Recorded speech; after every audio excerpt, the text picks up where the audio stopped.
बच्चों इस वीडियो में हम लोग सॉल्व करेंगे एनसीईआरटी के एक्सरसाइज 9.5 का question number 19 the integrating factor of the differential equation. एक डिफरेंशियल इक्वेशन है जिसका इंटीग्रेटिंग फैक्टर फाइंड करना है। अब देखिए, कुछ डिफरेंशियल इक्वेशन लीनियर होते हैं। पहले आप समझिए कि लीनियर डिफरेंशियल इक्वेशन किसे कहते हैं। उसी का इंटीग्रेटिंग फैक्टर फाइंड किया जाता है जब डिफरेंशियल इक्वेशन कैसा हो, लीनियर।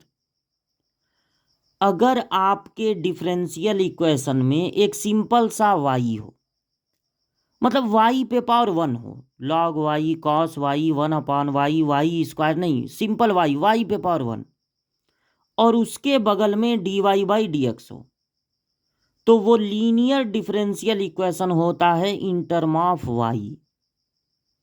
या अगर एक सिंपल x हो, सिंपल x मतलब x पे power 1, x square log x 1/x cos x, ये सब नहीं, सिर्फ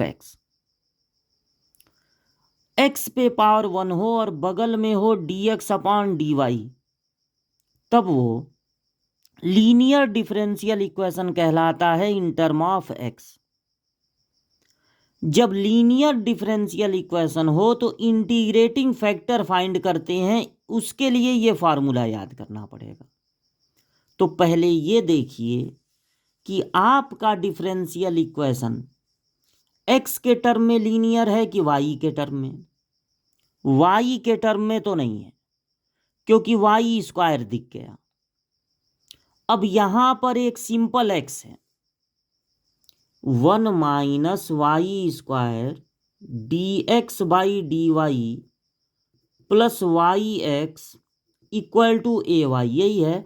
बाद में ये जो ब्रैकेट में दिया है वो y की रेंज दी है कि y की वैल्यू -1 से 1 है।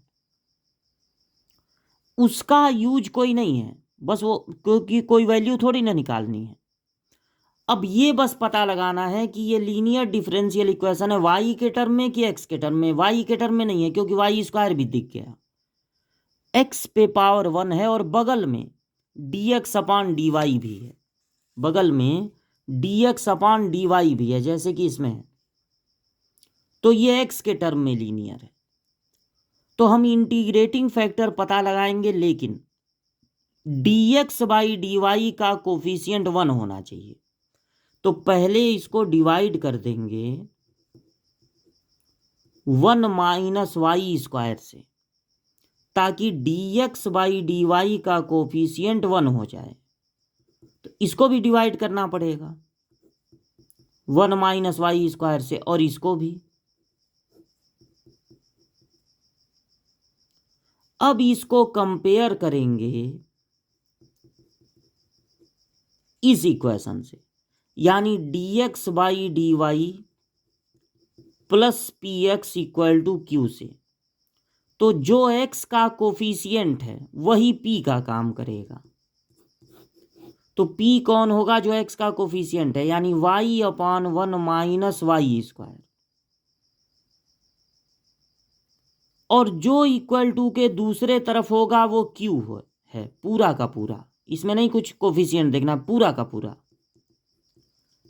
इंटीग्रेटिंग फैक्टर में इस q की जरूरत नहीं पड़ेगी, केवल p की जरूरत पड़ेगी। तो इंटीग्रेटिंग फैक्टर का फार्मूला लिख देंगे e पे power integration p dy। Integrating factor होगा e पे power integration of p dy, और p की वैल्यू है y/1 माइनस वाई स्क्वायर।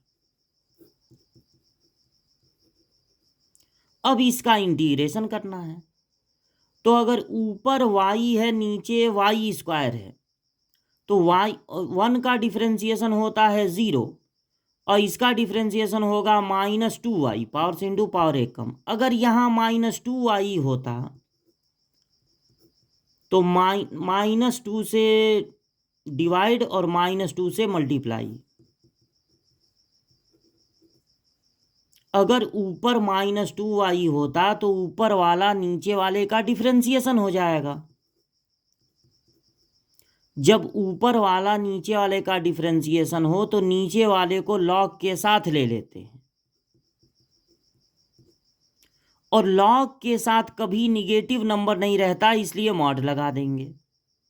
अब लॉग के साथ निगेटिव न आए इसीलिए दिया है कि y जो होगा वो -1 से बड़ा होगा और 1 से छोटा। लॉग के साथ 0 भी नहीं होना चाहिए, इसीलिए y की वैल्यू -1 और 1 भी नहीं दिया है, क्योंकि -1 या 1 होने पर यहाँ पे 0 आ जाएगा। लॉग के साथ कभी 0 नहीं रहता, बस इसलिए इसको दिया है। इसका हम लोगों के लगाने में कोई यूज नहीं है। अब देखिए, लॉग के साथ वाला माइनस आप हटा सकते हैं, बस साथ वाली चीज को रेसिप्रोकल करना होगा, तो 1/1 माइनस वाई स्क्वायर। और अगर लॉग में किसी चीज से मल्टीप्लाई है तो वो इस पे पावर के रूप में हो जाएगा, यानी 1/1 माइनस वाई स्क्वायर पे पावर 1/2। इंटर में अगर लॉग का कोई बेस ना हो तो मानते हैं ई, अगर कोई बेस नहीं है तो मतलब ई है। लॉग की एक प्रॉपर्टी होती है कि लॉग अगर पावर के रूप में है और लॉग का बेस और पूरे का बेस सेम है, ये दोनों नंबर सेम है, तो ये पूरा हट जाएगा, सिर्फ बचेगा n। तो यहां पर देखिए लॉग पावर के रूप में है, पावर में है, और यहां वाले नंबर सेम है, तो ये पूरा हट जाएगा, सिर्फ बचेगा 1/1 माइनस वाई स्क्वायर पे पावर 1/2। अब लॉग हट गया तो अब मॉड लगाने की जरूरत नहीं है। पावर 1/2 का मतलब होता है स्क्वायर रूट, तो 1 का स्क्वायर रूट 1 ही होगा और यहाँ स्क्वायर रूट का साइन लग जाएगा। ये निकला है इंटीग्रेटिंग फैक्टर, यानी इंटीग्रेटिंग फैक्टर होगा 1/रूट में 1 माइनस वाई स्क्वायर। इसका मतलब है डी वाला ऑप्शन सही है।